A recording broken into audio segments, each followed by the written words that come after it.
السلام علیکم ورحمۃ اللہ وبرکاتہ نحمدہ ونصلی علی رسولہ الکریم اما بعد۔ آج کل لوگ کاروباری معاملات میں بہت پریشان ہیں۔ دو ہدیے لے کر حاضر ہوا ہوں۔ نمبر 1، محرم کی پہلی تاریخ سے لے کر آخری تاریخ تک 113 مرتبہ بسم اللہ الرحمن الرحیم لکھنے والا جو وظیفہ ہے، جسے میں ہر سال بیان کرتا ہوں، جسے حضرت مفتی شفیع صاحب نے بھی اپنی کتاب میں لکھا ہے، یہ تجارب الصالحین میں سے ہے۔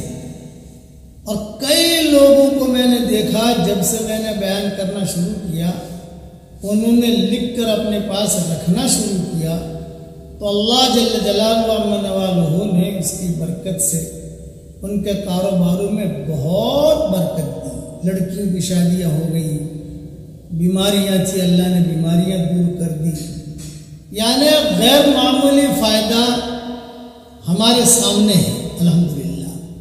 اب مسئلہ یہ ہے کہ کئی لوگ پوچھتے ہیں کہ اسے انگلش میں لکھیں، گجراتی میں لکھیں، ہندی میں لکھیں، برمی زبان میں لکھیں، چائنیز زبان میں لکھیں، ہانگ کانگ کی زبان میں لکھیں۔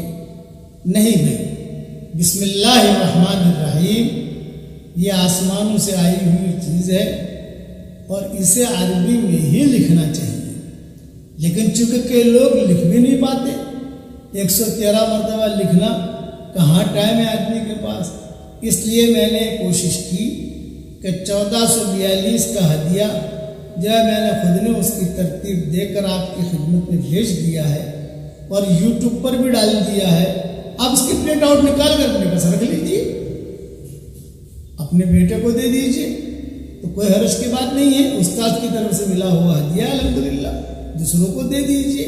اور یہ کوئی ضروری نہیں ہے کہ محرم کے مہینے میں ہی رکھو آپ، بھئی محرم کا تو پورا مہینہ باقی ہے الحمدللہ۔ اگر محرم کے مہینے میں آپ کو فرصت نہیں ملی پرنٹ آؤٹ نکالنے کی، سفر میں نکال لیجیے۔ لکھا ہوا محرم کے مہینے میں ہونا چاہیے۔